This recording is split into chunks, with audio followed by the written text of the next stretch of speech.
اهلا وسهلا بكم في بارت 2. لو انت عروسه وعندك مناسبه هنا هتلاقي تيبس وتريكس وحاجات كده هتفيدك في اليوم ده. خلصنا اخر جزء او الجزء اللي فات واحنا بنعمل البلاش. زي ما انتم شايفين الجزء ده احنا هنحط الكونسيلر.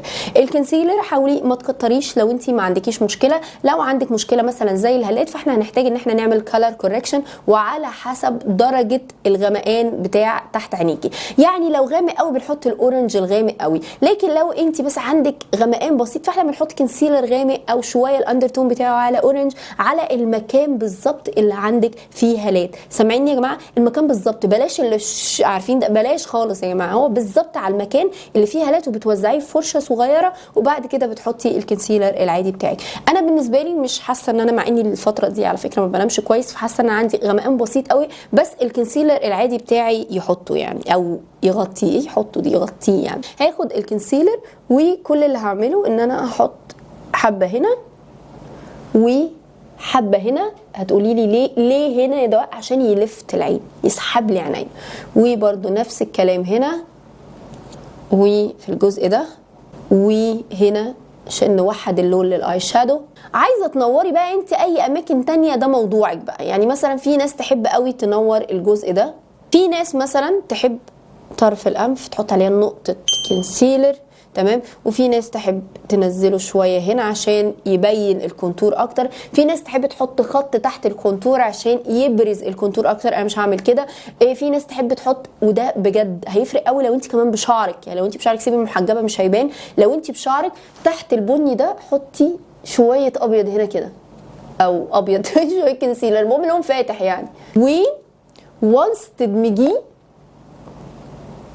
هيبقى اللون الغامق فين بالظبط؟ تحت الدق. جربوها بجد، عامله كونتور تحت الكونتور ابيض او كونسيلر، اي حاجه فاتحه، باودر، اي حاجه، ووزعيه هتلاقي اللون الغامق ماسك بس على اطراف الدقن، هتلاقيها متحدده كانك عامله عمليه تجميل. نوزع بقى الكونسيلر بقى بالفرشه ولا بالسبونج. الفرشه لو انا عايزه احافظ على الكفرج بتاع الكونسيلر اللي انا حاطاه، لكن لو انا فارق لي الموضوع كله انه ينور بس مش اكتر زي ما انا هعمل دلوقتي، فانا هوزعه بالبيوتي سبونج.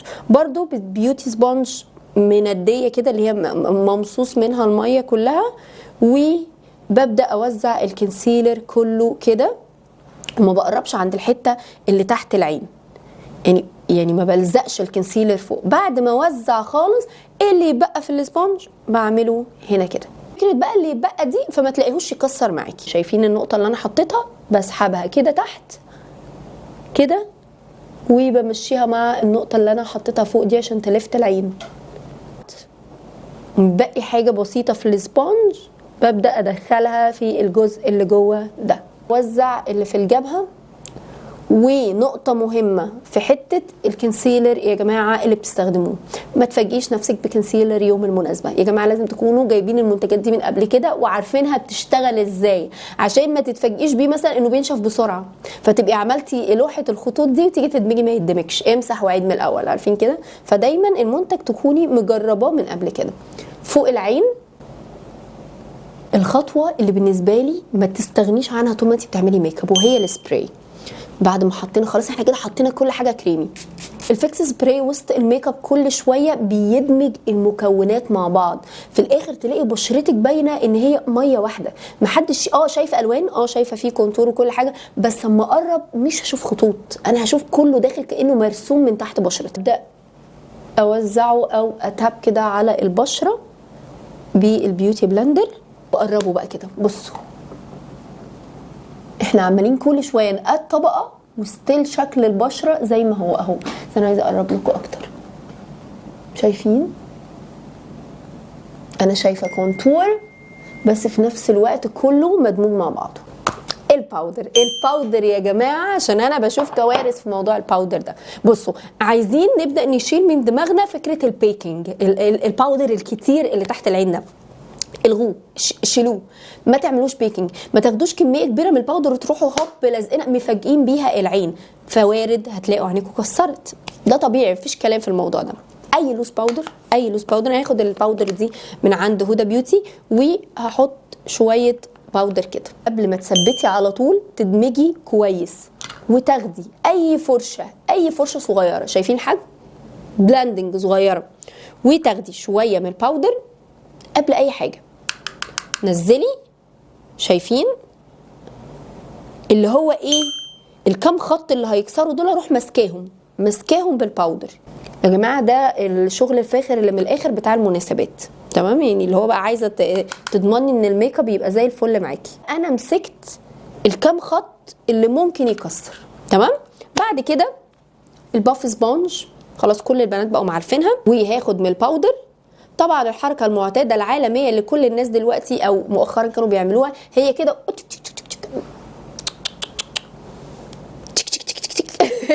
كده التيك تيك تيك دي بقى على ايدك انت. نخف الباودر على ايدينا وناخد اقل كميه، ونبتدي منين؟ تبتديش من فوق، تبتدي لي من هنا كده. مشيتي ارجعي هنا تاني، ها تمام، ارجعي خشي لي فوق شويه، وبعد كده امشي جنب خط الكونتور مش على خط الكونتور. شايفين؟ ولا تسلم ايدي. اثبت بشرتي كلها بالباف سبونج ولا اثبت ببرش؟ على حسب نوع بشرتك. وانس انت بشرتك دهنيه فانت لازم تثبتي بالباف سبونج وشك كله، وبالذات ان احنا داخلين على صيف. فشايفين الضغط يا جماعه؟ انا بضغط على بشرتي عشان اثبت الحاجات الكريمي اللي انا حطيتها، وبرده بفضي على ايديا. يعني مش معنى ان هو وشي مش تحت عينيا فانا مش هفضي على ايديا، لا، برده بقلل كميه الباودر على ايدي، تمام؟ وابدا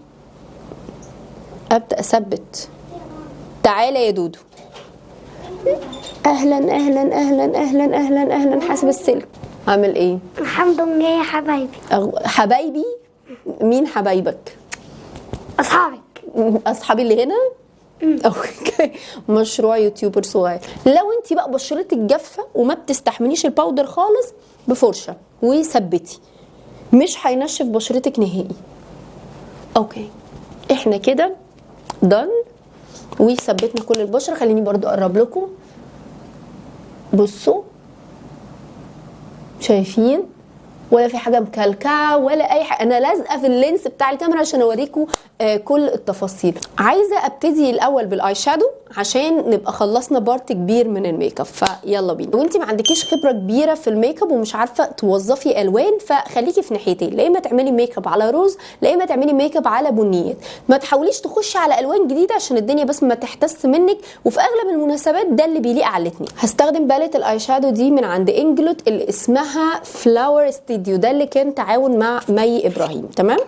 وهاخد اول حاجه لون فاتح اثبت بيه فوق عينيا، فهاخد اللون ده اتاكد ان مفيش حاجه مقطعه فوق العين. هاخد اللون الفاتح، وكل اللي هنعمله ان احنا هنتاب يعني كده.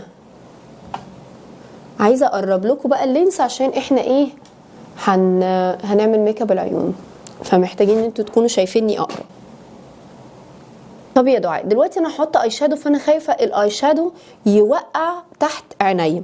ولا يهمك، وانتي تبقي عندي وانا ازعلك ولا يهمك. وخدي من الباودر وحطي كده. خلاص احنا ثبتنا كل اللي احنا حاطينه ده، في الاخر هيبقى هوا يعني مش هيعمل اي حاجه اهو.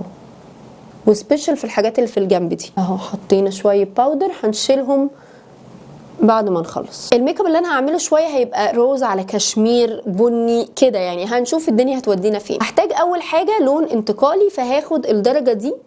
اللون الانتقالي هو بيبقى لون لحمي كده، اللي هو كاننا بندفي الجفن عشان ندخله الوان تانية يعني. نفض الفرشه وهحطه هنا، شايفين؟ من اول الكسره بتاعت العين لجوه كده شويه. احط اول مره وبعد كده بقى ايه ازود، لكن مش من اول مره اخد كتير واحتاس. اخد حبه ادمجهم، بعد كده ارجع اخد حبه تاني كده، بس في الجزء بتاع العين من جوه ده. بعد كده هاخد لون اغمق شويه. هاخد الباليت دي بتاعه ريفوليوشن، وهاخد اللون اللي هو موفي شويه كده، شايفينه؟ هاخده ببين برش. وبرده شايفين الفرش بتنزل جامد، فلازم تنضفوا الفرش. عند كسره العين كده هبدا امشي اللون الغامق. ننفض الفرشه عشان ما تبهدلناش. احنا حاطين باودر بس ده يعني ايه، نبقى مأمنين نفسنا. ومن فوق كده كسرة العين شايفين كده، بس مش هقفل الدايرة على الاخر، بس هنا. اهم نقطه وانت بتحطي الاي شادو ان انت طول الوقت تبقي مركزه انا حاطه فين كتير وفين قليل، عشان ما يبقاش عندك عين وعين.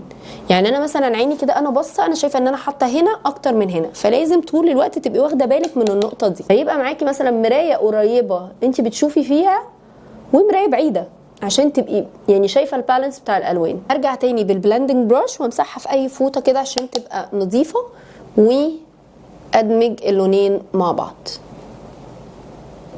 على خفيف بس كده.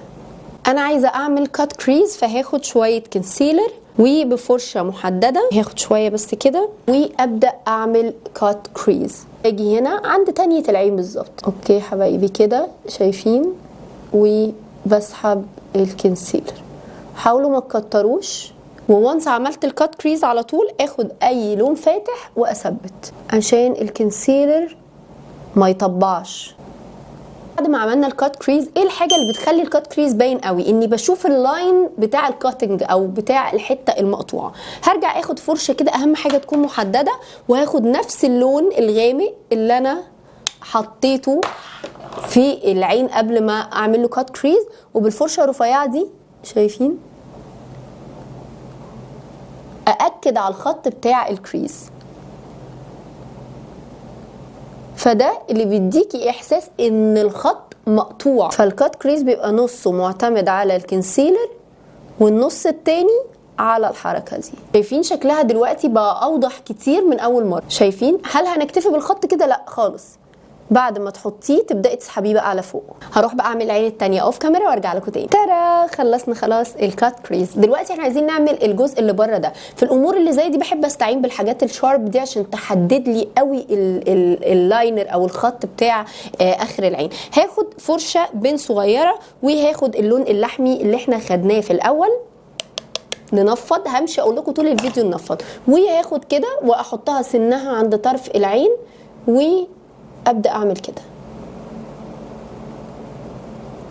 يعني اموه اللون بالشكل ده واقربه لجوه كده شويه. شايفين يا ولاد؟ يلا تاني. اوكي، ومره كمان نوزع اول مره وبعد كده نرجع تاني، مش حوار. بالشكل ده كده. الناحيه التانيه ننفض الفرشه. الراعي الرسمي بتاع فيديو النهارده هو ننفض الفرشه. اوكي شايفين؟ اخد الفرشه المحدده اللي عملنا بيها الكات كريز، وهاخد اللون الموف الغامق اللي انا عملت بيه الكات كريز. ننفض الفرشه برضو، ده انا هفضل وراكم لغايه ما تحفظوها. احط برضو ده وابدا اسحب كده ايلاينر غامق. اوكي، وبعد كده بالفرشه بقى ايه، احنا نظبط احنا السن بتاعنا ده. وانس حددت بقى الجنب بتاعه، ابدا بقى بعد كده ايه، املى انا براحتي بقى. مش لازم يكون محدد قوي، احنا اصلا عايزينه متموه. تمام. هل يا دعاء مش هنحط اي حاجه بتلمع؟ الموضوع ده بقى عندك انت كليا. انا عن نفسي هاخد فرشه صغيره وهرش عليها شويه سبراي، وبرده من نفس الباليت بتاعه ريفوليوشن، وهاخد منها اللون، عجبني اللون ده اسمه فيفر. يلا يا ست الكل، انا هحطه هنا كده، غير ان يكون محدد قد ما يبقى فيه لمعه وخلاص كده. مش همده لبره، هوقفه بس كده عند نص العين. يا حبايبي بالشكل ده كده. الصراحه الشكل الميك اب خطير. دلوقتي احنا محتاجين نشيل بقى الحاجات اللي موجوده تحت عينينا دي، وبالراحه بس والنبي، يعني بالراحه، ما تبوظوش شغلنا يا جدعان. هرجع اخد من اللون الانتقالي اللي انا خدته في الاول وبس اموهه تحت عينيا. مش جاي على بالي احط غامق جوه عيني، مع انه حاساه هيحلي الميك اب لوك جدا. خلاص استقريت، هحط اسود جوه عينيا. هاخد القلم الاسود ده، كنت جايباه برده من عند شي جلام، من الاديشن اللي كان بتاع الالينز ده اللي اسمه كوزميك كام اب، وهو فيه جليتر، ف هيبقى حلو. بس بصوا بقى، ما نحط الكحل الاسود يا جماعه، نسيحه بس على بره شويه. يعني انا شايفين هاخده بس اسيحه بره شويه كده، عشان يدي وسع للعين. نقطة مهمة قبل ما نركب الرموش، احنا مش حاطين ايلاينر، بس مش معنى كده ان احنا مش هنستخدم الايلاينر. هتجيبي الايلاينر بتاعك وتبدأي تحطي كده على خط الرمش بالظبط، الايلاينر ما يبقاش متشاف. وبس كده حبايبي، ده كده بارت 2. انا عارفه ان الجزء ده كان طويل شويه، بس عشان كان فيه شرح ان ديتيلز للاي شادو. ان شاء الله بارت 3 بقى هنركب فيه رموش ونرسم الحواجب ونفنش البشره، لان الجزء ده مش هيبقى كبير. فكده يبقى بارت 2، استنوا بارت 3.